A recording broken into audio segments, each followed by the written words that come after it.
Hello दोस्तों, welcome to toppers village. दोस्तों आज हम एक्सरसाइज 10.3 के 3 क्वेश्चंस और करेंगे। Question number 4, 5, 6। उनको करने से पहले एक बार मैं छोटा सा रिवीजन करवा देता हूँ, क्योंकि उन तीनों क्वेश्चंस के अंदर डिस्टेंस से रिलेटेड जो फॉर्मूले हैं वो काम आएंगे। तो हम फटाफट डिस्टेंस से रिलेटेड जो भी फॉर्मूले 10.3 में आते हैं वो देख लेते हैं। एक फॉर्मूला तो आता है एक पॉइंट से पॉइंट टू लाइन, ये इसका डिस्टेंस फॉर्मूला आएगा। ठीक है, पॉइंट से लाइन का डिस्टेंस फॉर्मूला। समझो जो पॉइंट है ना, पॉइंट है अपना x1 कोमा y1, और जो लाइन है वो समझ लो कि वो है ax plus b y plus c बराबर 0। ठीक है, ये लाइन है और ये अपना पॉइंट है। तो पॉइंट दे दिया, लाइन दे दिया, इनके बीच में डिस्टेंस क्या होगी, तो वो होगा d बराबर मॉडुलस, क्योंकि डिस्टेंस हमेशा पॉजिटिव होती है। नीचे की तरफ क्या आएगा, अंडर रूट ऑफ एक्स का कोप्शेंट, वाई का कोप्शेंट, इनके स्क्वायर का समेशन, ए स्क्वायर प्लस बी स्क्वायर, और उसका फिर अंडर रूट भी लेंगे।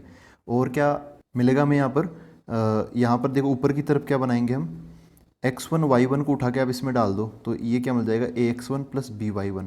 तो ऐसा मिल जाएगा a x one plus b y one plus c. ठीक है, तो ये पॉइंट उठा के इसमें डाल देना, तो ये जो भी आएगा एक नंबर आएगा, वो नंबर ऊपर, और नीचे की तरफ ये नंबर, जो नेगेटिव पॉजिटिव उठाने के लिए मॉडुलस लगा दिया। जो भी आंसर आएगा वो इन दोनों के बीच की डिस्टेंस होगी। और अब इसके बाद में दूसरा देखते हैं, ये पॉइंट से लाइन का हो गया। पॉइंट से पॉइंट की डिस्टेंस हम क्लास 10 में पढ़ ली थी हमने, वो होता है ना root of x2 minus x1 का whole square plus y2 minus y1 का होल स्क्वायर। वो पॉइंट से लाइन का अभी हमने देखा। अब दो लाइंस के बीच का भी हम देखेंगे। तो दो लाइंस मतलब लाइन टू लाइन, इसकी डिस्टेंस। तो इसमें जो इसके दो फॉर्मूले होते हैं, मैं जो सबसे काम का फॉर्मूला है वो मैं आपको बताऊंगा, और वही आपको याद रखोगे तो दूसरा फॉर्मूला याद करने की ज़रूरत ही नहीं पड़ेगी। लेकिन पहले ये समझो कि जो लाइन है, तो यहाँ पे दो लाइंस होगी, दो इंटरसेक्टिंग लाइंस नहीं होगी, क्योंकि उनके बीच की डिस्टेंस तो 0 हो जाएगी जहाँ पर वो इंटरसेक्ट करेंगी। तो दो पैरेलल लाइंस होनी चाहिए। ठीक है, एक लाइन ऐसे है तो दूसरी लाइन ऐसे, इसके पैरेलल होनी चाहिए। दोनों लाइंस क्या होनी चाहिए, आपस में पैरेलल होनी चाहिए। तो मैं पहली लाइन की इक्वेशन अगर ये मानूँ, a x plus b y plus c one बराबर 0, तो दूसरी लाइन की इक्वेशन हो जाएगी a x plus b y plus c two बराबर 0। इन दोनों में स्लोप सेम होगी, पैरेलल लाइंस में स्लोप सेम होती है। आप यहाँ पे इसकी स्लोप निकालोगे m1, तो क्या आएगी इसकी स्लोप, ए एक्स को आप उधर भेजोगे तो माइनस ए, फिर वाई वाला जो कोएफिशिएंट है बी, उसको डिवाइड में करोगे तो ये आएगी, और यही इसकी स्लोप आएगी। आप एडजस्ट करके देख सकते हो, मतलब इनको स्लोप इंटरसेप्ट फॉर्म में चेंज करके इनकी स्लोप निकालोगे ना, तो दोनों की स्लोप सेम आएगी। आप डायरेक्ट भी अज्यूम कर सकते हो, जब कभी भी आपको दो लाइंस सेम स्लोप की अज्यूम करनी है, तो आप क्या करो, x और y दोनों का कोएफिशिएंट सेम मान के चल लो, तो समझ जाना कि वो लाइंस क्या है, पैरेलल होगी। कांस्टेंट अलग कर देना, अगर कांस्टेंट भी सेम हो जाएगा तो फिर दोनों लाइंस अलग होगी नहीं, वो तो कोइंसिडेंट लाइंस हो जाएगी। कांस्टेंट अलग अलग है तो लाइंस दूर दूर हो जाएगी। ठीक है, तो इनकी बीच की डिस्टेंस, परपेंडिकुलर डिस्टेंस, डिस्टेंस मतलब हमेशा परपेंडिकुलर, इसमें भी और इसमें भी।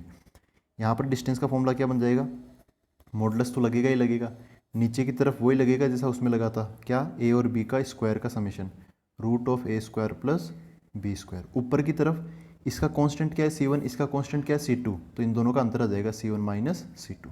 ठीक है, तो ये दो फॉर्मूले आपको याद रखने, ये पॉइंट टू लाइन हो गया और ये लाइन टू लाइन हो गया। इसमें एक चीज़ ये ध्यान रखना, जब आप ये दूसरे वाले में फॉर्मूला लगाओगे ये वाला, तो पहली चीज़ RHS में क्या होना चाहिए, 0 होना चाहिए, दोनों ही इक्वेशंस में, दोनों ही इक्वेशन में। और इसमें भी मान लो, एक रूल बना लो आप कि एक साइड 0 होनी चाहिए बस। और उसके बाद में देखो यहाँ पर ए और बी है, कई बार यहाँ पे ए बी दिखता है लेकिन यहाँ पर ए और बी नहीं दिखता है, यहाँ पे 2A 2B या फिर 3A 3B दिखता है। तो पहले सेम बनाना, फिर नीचे की तरफ दोनों में जो सेम बना है वो नीचे की तरफ यहाँ पे आप लगा देना। ठीक है, तो अब हम क्वेश्चन से स्टार्ट करते हैं।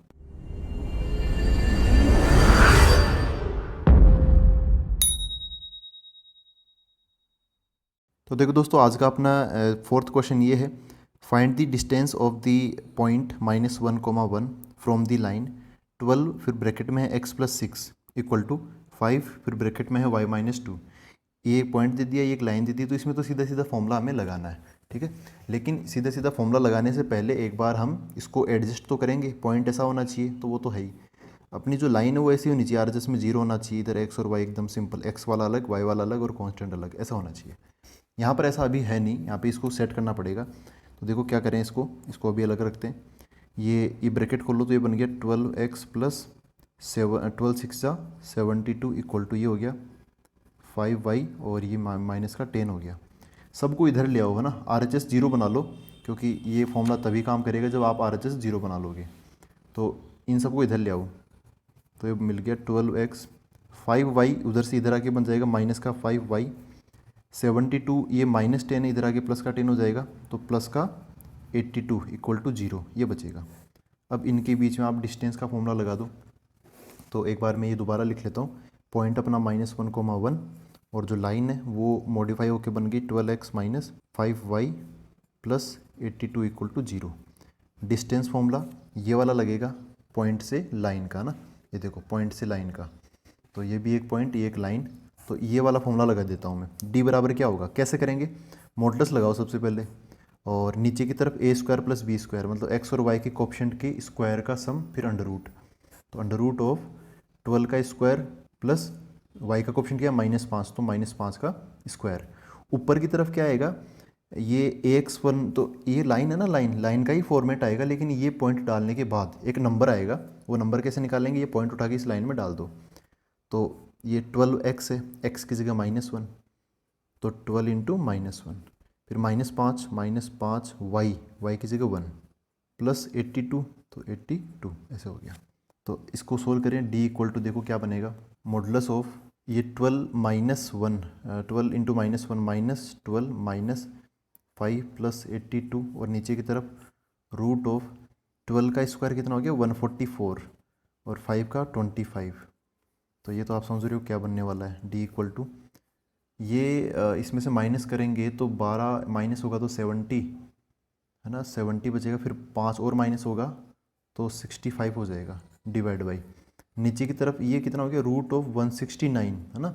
एक पाइथागोरन ट्रिपलेट होता है 5, 12 और 13 का, वही है ये 65। सब पॉजिटिव में तो मॉडुलस का अब कोई काम नहीं है। रूट 169 कितना होता है 13 है ना, 13 का स्क्वायर होता है 169, तो रूट वापस 13 हो गया।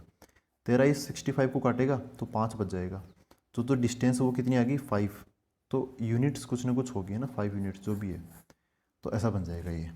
तो ये तो सिंपल था। अब अगले क्वेश्चन पर आते हैं, क्वेश्चन नंबर 5 देखते हैं। अब देखो दोस्तों, क्वेश्चन नंबर 5 ये है, find the points on the x axis whose distances from the line x/3 plus y/4 equal to 1 are 4 units. ठीक है, तो क्वेश्चन को अगर आप समझ गए तो बढ़िया, नहीं तो हम एक डायग्राम बना के समझ लेते हैं। एग्जैक्ट डायग्राम नहीं बना रहा मैं, है ना, एग्जैक्ट नहीं बना रहा। ऐसा समझो एक ऐसा कुछ लाइन है, ऐसा समझ लो कि ये लाइन कुछ इस प्रकार है, और ऐसा समझ लो कि यहाँ पर अपना x एक्सिस ऐसे जा रहा है, इधर से ना गुजर रहा है, ये अपना x एक्सिस हो गया और यहाँ पर अपना y एक्सिस हो गया। ठीक है, तो x एक्सिस पर हमें 2 पॉइंट पता करने, जिसकी है ना, ये जो पॉइंट है ना वो कौन सा पॉइंट पता करना है, ये ऑन x एक्सिस है। तो इस पॉइंट और इस लाइन के बीच की जो डिस्टेंस है ना, क्वेश्चन ने बोला कि डिस्टेंस मतलब कौन सी, परपेंडिकुलर डिस्टेंस कितनी है, क्वेश्चन के अकॉर्डिंग 4 यूनिट्स है। तो अगर हम इसको एग्जैक्ट डायग्राम में बनाएं तो ऐसा कुछ दिखेगा कि यहाँ पर एक पॉइंट है, एक पॉइंट शायद इधर होगा, तो यहाँ से ऐसे ये परपेंडिकुलर डिस्टेंस ये भी 4 है, और इधर से ये परपेंडिकुलर डिस्टेंस ये भी 4 है। तो हमें एक तो ये वाला पॉइंट बताना है और एक ये वाला पॉइंट हमें बताना है। तो पता नहीं कौन से पॉइंट है, हाँ 2 पॉइंट हो जाएंगे, एक इधर एक उधर। तो अब पॉइंट कैसे पता करेंगे, तो हम एक काम करते हैं, किसी भी एक पॉइंट को, इसको या उसको, आप मान लो ना आंसर अपने आप 2 आ जाएंगे, आप उसकी टेंशन मत लो। लेट पॉइंट को कैसे एज्यूम कर लो, यहाँ पर x एक्सिस के ऊपर है तो y कोऑर्डिनेट 0 हो जाएगा, और x एक्सिस के ऊपर है तो इधर आप x मान लो, या फिर चलो अल्फा मान लेता हूँ। जो भी पॉइंट है ये ऑन दी x एक्सिस है, तो आप इसमें y कोऑर्डिनेट 0 मान लो और x कोऑर्डिनेट अल्फा मान लो। अब इस पॉइंट की अल्फा कोमा 0 की इस लाइन से डिस्टेंस कितनी है 4 यूनिट्स। तो अब एक पॉइंट है, एक लाइन है, दोनों की बीच की डिस्टेंस 4 दे रखी है।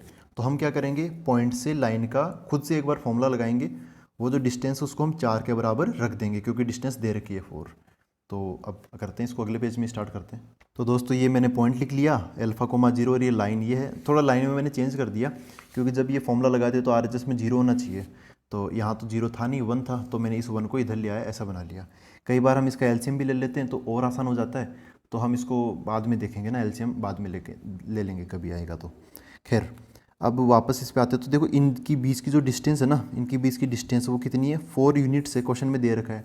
तो मैं यहाँ पर डी का फॉर्मूला लगा देता हूँ, डी बराबर 4 भी मैं रख दूंगा।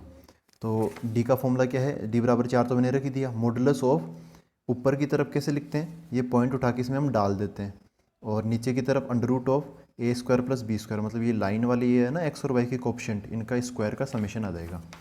तो कैसे करेंगे, ऊपर की तरफ तो ये पॉइंट उठा के आप इसमें रख दो। तो अल्फ़ा कोमा जीरो यहाँ रखोगे तो एक्स की जगह तो अल्फ़ा और वाई की जगह जीरो, तो अल्फ़ा बाई थ्री प्लस 0/4 -1 तो -1। नीचे की तरफ अंडर रूट में क्या आएगा, 1/, इसका स्क्वायर प्लस 1/, इसका स्क्वायर है ना, एक्स और वाई का कोफिशिएंट का स्क्वायर, 1/3 का स्क्वायर प्लस 1/4 का स्क्वायर।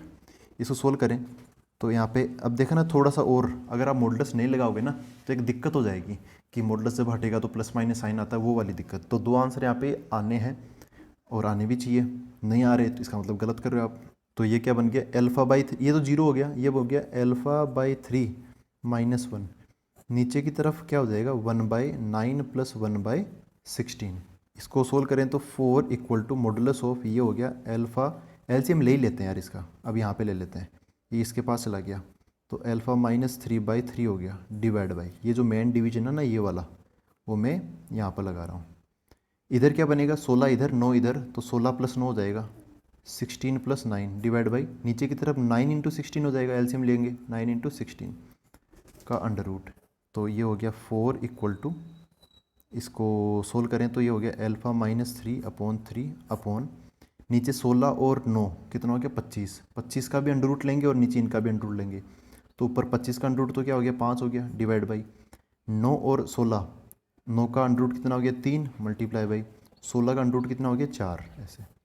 तो यहाँ पे छोटी मोटी कटिंग, 3 से 3 कट जाएगा, ये सबसे नीचे 4 है ना, ये ऊपर चला जाएगा, तो कुछ ऐसा बन जाएगा। आगे देखो धीरे धीरे ये कैलकुलेशन होती जा रही है, क्वेश्चन वैसे लेंथी नहीं है, आप चाहो तो स्किप कर सकते हो अगर आप एक टाइम पे 2-3 स्टेप्स कर सकते हो तो मैं इसको एक बार लिख लेता हूँ। 4 इक्वल टू मॉडुलस ऑफ, ये 4 ऊपर चला गया और ये 5 नीचे रह जाएगा, तो ऊपर जाके 4 क्या बना देगा, अल्फ़ा -3 का 4 अल्फ़ा -12 बना देगा, नीचे की तरफ कितना है 5 है, ऐसा हो गया। अच्छा एक काम कर ही लो यार यहाँ पर, और चलो आसान बना लेते हैं, फिर फालतू खींचेंगे इसको। ऊपर की तरफ से 4 कॉमन आ रहा ना, तो 4 कॉमन, अच्छा मल्टीप्लाई करने की ज़रूरत ही नहीं थी, चलो कोई बात नहीं, हो जाता है। 4 इक्वल टू 4 कॉमन ले लो तो 4 मॉडुलस के बाहर ही निकाल लो, अल्फ़ा -3 अंदर है, नीचे की तरफ 5 है, ये 4 से 4 कट जाएगा, यहाँ पे 1 बच जाएगा, तो ऐसा हो गया। ये 5 है ना नीचे की तरफ, इसको भी इधर ले आओ ऊपर की तरफ, तो क्या बन जाएगा 5 इक्वल टू अल्फ़ा -3, ठीक है। 5 यहाँ से मैंने पॉजिटिव मॉडुलस अलग अलग लगा लिया, नीचे वाला 5 का मॉडुलस क्या हो गया 5 हो गया, तो 5 पॉजिटिव बन गया, वो पॉजिटिव बना के मैं यहाँ पे लेके आया हूँ। तो यहाँ पर आके हम अब रुक गए, अब हमें मॉडुलस खोलना ही पड़ेगा। तो अब यहाँ पर आप सोचो मॉडुलस से डील कर रहे हो आप, तो चैप्टर नंबर 2 वो होता है ना रिलेशन फंक्शन वाला, मॉडुलस फंक्शन, उसकी चीज़ है ये। तो मॉडुलस क्या करता है, तो वही हमें यहाँ पे लगाना पड़ेगा। मॉडुलस क्या करता है, नेगेटिव को पॉजिटिव बना देता है। अल्फ़ा -3 का आंसर हो सकता है नेगेटिव, हो सकता है पॉजिटिव, लेकिन मॉडुलस फाइनली आंसर पॉजिटिव देगा, जैसा कि यहाँ पे दे रहा है। इसका आंसर कितना आ रहा है 5। तो अब आपको इसको थोड़ा सा उल्टा सोचना है। यहाँ पे कोई नंबर है ना, मैं यहाँ पे उंगली रख लेता हूँ, यहाँ पे कोई नंबर है, उसका मॉडुलस लिया हमने, है ना, मॉडुलस लिया और उसका आंसर आया 5। इसका मतलब यहाँ पे जहाँ पे मैंने उंगली रखी है ना, यहाँ पे हो सकता है 5 हो प्लस का, तो 5 का मॉडुलस 5 हो गया, या फिर हो सकता है -5 हो, तो -5 का मॉडुलस भी तो 5 होगा। तो यहाँ पर क्या क्या संभावनाएं बनती है कि अल्फ़ा -3 5 भी हो सकता है, या फिर अल्फ़ा -3 -5 भी हो सकता है, ठीक है। तो दोनों को ही सोल्व कर लेते हैं। इसको अगर हम सोल्व करेंगे, यहाँ पे बीच में और लगेगा या, इसको सोल्व करेंगे तो अल्फ़ा बराबर क्या आ जाएगा, उधर जाके 5 बन जाएगा। इसको सोल्व करेंगे तो अल्फ़ा बराबर ये उधर जाके 3 - 5 हो जाएगा, अल्फ़ा बराबर -2 मिल जाएगा। ये alpha equal to 5 and this is alpha equal to -2। अब क्वेश्चन पर आते हैं। हमने जो पॉइंट अज्यूम किया था, वो कौन सा पॉइंट अज्यूम किया था, अल्फ़ा कोमा 0। यहाँ पे देखोगे जो भी पॉइंट है, ये वाला हो या फिर ये वाला हो, वो कौन सा पॉइंट अज्यूम किया था ऑन दी एक्स एक्सिस है, तो अल्फ़ा कोमा 0 ही हमने माना है। तो अल्फ़ा कोमा 0, अल्फ़ा की वैल्यू 5 भी ले सकते हैं, -2 भी ले सकते हैं। तो हमें यहाँ पे 2 पॉइंट्स मिल जाएंगे। पॉइंट्स क्या क्या हो जाएंगे यहाँ पर, पॉइंट्स एक तो हो जाएगा अल्फ़ा की जगह 5 रखूँगा तो 5,0, और दूसरा पॉइंट क्या हो जाएगा, अल्फ़ा की जगह -2 रखूँगा तो -2,0।